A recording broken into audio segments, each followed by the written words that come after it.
Welcome back to the weekend warm-up, where it's now time to discuss that huge match in the race for top four between Leicester City and Manchester United.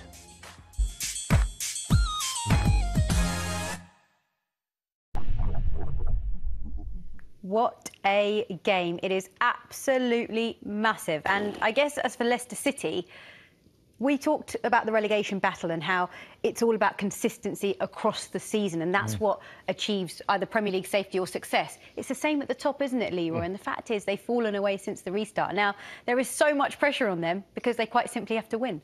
Yeah, they do. And I really do fear for them. In all honesty, you know, the last performance just wasn't good enough. But you have to put it down to, obviously, Soyuncu's suspended. You know, Wes Morgan has come into the side, and we were just talking there. We just feel that Wes Morgan didn't anticipate coming back into the team, and they've had to change their system. I mean, I know they changed their system before Wes Morgan went in there, and I don't think they're comfortable with five at the back. I just think they're so much better with the back four. You know, obviously Chilwell and Pereira are missing as well, and this is against Tottenham. And there's the back five. You know, there's not much of a problem there, but the problem is now there's so many numbers around the ball. They let Harry Kane get to the ball first. Now they've got a problem because Bennett and Morgan haven't got any pace, and they're so high up, not only high up in the pitch, but in the opposition half. And Son then runs away from them. Now they're stretched, and this is where, you know, Wes Morgan and Bennett don't want to be. People running at them. Yeah, it's unfortunate, but that happens when you don't close people down. Again here, you see, it's their corner. Look how high up the pitch they are.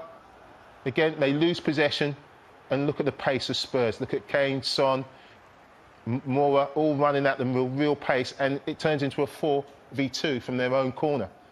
And now it's just desperate defending. There's no shape to the way they defend. It's a great finish by Harry Kane, has to be said. But, you know, I'm just concerned because he wants to play high up the pitch, Brendan Rodgers. He wants to control the game. You know, they're at home against Man United, and this is where they'll want to be. But again, they lose the ball. And it's Luke Thomas, who's done really well since he's come in. There shouldn't be a problem there. They're 3 against 3. The only problem is they're 3 against 3. Bennett and Morgan aren't the quickest. They're going to keep dropping and dropping and dropping because they don't want to put themselves in a situation where they're 1-on-1. And this is really, really poor defending. I know it's a great finish, but everybody knows you don't let Harry Kane come inside from that situation. And he's got a real problem, you know, in terms of how they defend this weekend against United. Don, I know they find themselves in the position that they're in based on their performances over the season. But that hammering to Bournemouth a couple of weeks ago was especially bad for them. Didn't see it coming. I didn't see it coming because the game was going nowhere for 45 minutes. And I think, you know, since restart, the team that's not got any momentum whatsoever, only one win in 4. But you look at the personnel and you think Pereira, one of the best right backs in the league, missing. Chilwell's had a good season, missing. Soyuncu and Johnny Evans, when they played as a pair, have been really strong. You know, top end of the pitch, people like Jamie Vardy's banging in the goals, but around him there's no real assists and no one else scoring goals. And then when you sort of combine that with the personnel that's playing at the moment, where they're out of form and they're leaking goals for fun, you know, when I've seen them of late, I've seen Wes Morgan standing there, I've seen Bennett standing there, and Johnny Evans, who's had a good season, he's not in good form neither. So it's going to be interesting. I like what Brendan Rodgers has said before the game and a couple of days ago when they were slipping out the top 4, and he took the pressure off by saying top 4 was not our target at the start of the season. At the start of the season, when I took over, top 6 was the target. So he sort of psychologically give his players a little bit of leeway. It would be massive for them to miss out because they've been so good, and they were nailed on for 3rd, weren't they? For you know, the first 4 or 5. They were second. Exactly. Of course they were. So they were nailed on. We all thought they had enough points in the bag. And as I said, since restart, their form's not been great. But you know, this is a massive game for them. And the way Man United are playing at any given time, with the front 5 that they've got, if you turn it into an 11v11, you think, well, Jamie Vardy could score 1 or 2. But you look at Man United's forwards, and you think they've probably got 4 or 5 in them. So I like what Brendan's done, taking the pressure off. Yeah. And it's going to make for a great day, but I don't fancy Leicester. Well, actually, if you think about New Year's Day, cast your minds back to then, they were second in the table. There was 14 points between Leicester and Manchester United. Wow. So there was that huge gap, wasn't there? But now let's focus on Manchester United's front 3, because they could cause some damage. Well, not only front 3, the front 4. Seema, in all honesty. Well, 5, including Pogba and Bruno Fernandes. Pogba, yeah, absolutely. I include Bruno Fernandes in that because there you look at the front 4, Rashford, Martial, Greenwood, and Fernandes just in behind them. And look, and it's been terrific for Man United. They're intricate play. This is the concern we had with United. When they're in this situation, could they find a way to score? Well, without Bruno Fernandes, that was always a problem. Now he's in the side, it's a lot easier for them. Again, high up the pitch. Look, we're all very tight. And they bring the back four in. Look at Fernandes just drifting in off the line here, but very comfortable playing in that situation. You look at these front four and you think, well, they're all about pace, aren't they? They're all about pace and playing on the counter-attack. Well, you know what? They can do that as well. You know, here against Brighton, you know, they're deep. Martial is high up the pitch. Greenwood staying high up the pitch. But then that's a great ball from Matic, and away they go. And look at the pace. Look at the pace of those front four, just bombing forward. And it's so difficult to defend against. Especially when you were putting up the shape of Leicester. Yeah. If they play high up the pitch and adopt those tactics against those players, it could be in a world of trouble. Absolutely. And I mean, the one problem for United and Ole Gunnar Solskjaer is they look jaded. You know, their starting 11 is locked down. He knows what his best team are, but that front four in the last couple of games has just looked a little bit leggy. But they need to find a way. You know, I don't think it'll change the side. It'll be silly to. You know, they need to come back. They need to find that energy. And you'd think United going forward, if they were to get in the Champions League, it's about they need to have a deeper squad. They need to have players going all the way down the line. Don, especially of recent weeks, Manchester United going forward. You might give them an 8, you might give them a 9 out of 10. Yeah. At the back, including the goalkeeper, there might be some hope for Leicester City. Absolutely. I mean, that's what Brendan and his team would have been working on. They would have been working on keeping a tight shape. So if they play 3 at the back and the 2 wing-backs are narrow, 5, and then the box in front and where midfielders are protecting, then you use the pace of Jamie Vardy. And you would be saying, if you're Brendan, whenever we get 25 yards from goal, don't be shy in taking your shots on. Now, the 2 centre-halves are not in great form. You think you can get some joy off Maguire or Lindelof, but certainly the form of De Gea, that would worry you if you're a Man United fan. You'd look at your options going forward and you think we've got enough.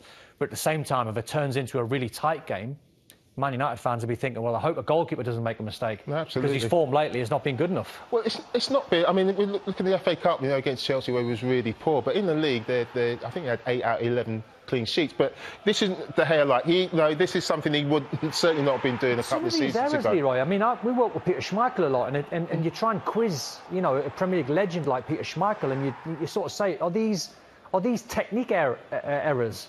Are these a lapse in concentration? Because you look at these errors and I say it flippantly, the saves like you would actually fancy saving. Absolutely. Not so much this one because it's blasted straight at him, but there's some where you see and you go, I think this is one of them. Is this the one where sort of it bobbles in from absolutely nowhere? It is, this one. It's a lack of concentration, isn't it?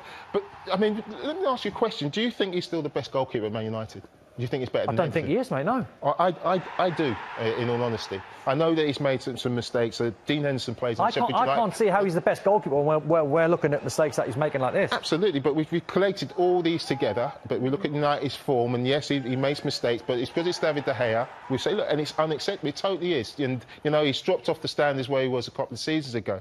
What I will say is, though, I still think he's the best goalkeeper at Man United, but I still think he should move on because I think you need to find out whether Dean Henderson can become. Because Dean Henderson plays in the Sheffield United side, which is under no pressure. Yeah. We've got loads of people around him who head it and kick it. That's it. They concentrate on that side of the game. And when he's making saves, you know, he's making saves when there's quite a lot of people around him and the defence are in shape. That's no disrespect to Dean Henderson. What I want to do is find out whether he is going to be the Man United goalkeeper. At the moment, he isn't. Are you? And I honestly, I do not think he's better than De Gea. But there comes a moment when the manager has to decide when we're going to find that out. Well, and maybe that moment is now. Can I ask you a question that I put to Owen Hargreaves, just chatting with Paul Ince as well?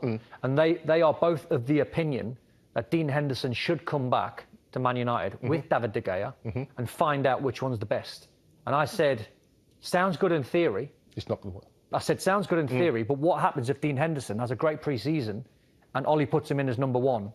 David De Gea sitting on the bench. For Dean Henderson to be successul, David De Gea has to be out the door. Yeah. You know, you have to clear. If you're bringing him back, you have to go. We talk about pathways, but you have De Gea there. Well, Dean Henderson is never going to be successful because there's always going to be that comparison. But you have to move De Gea on for Dean Henderson to have a chance to become the Man United goalkeeper. Now, that's a decision that Ollie's got to make. Plus, Don, if you are Dean Henderson, you're not going to want to go from playing first-team football every week, knocking on the door of playing in Europe to suddenly be on the bench. I think where the guys are going, and they were sort of saying, well, all right, if you move David De Gea on, and then Dean Henderson starts and he's not quite up to the job and he starts to make a mistake, because when you play for Liverpool and when you play for Man United, Different pressure, isn't it? It's massive pressure. Completely. Yeah. And all eyes around the world are watching you. And if you make a mistake for Man U, it's not the same as making a mistake for Sheffield United. Yeah, but look, there's Ole Gunnar Solskjaer's gone around trying to sign young players. Oh, no, I think English players. he should Now, play. Dean Henderson, everybody would recognise top of my that he's a top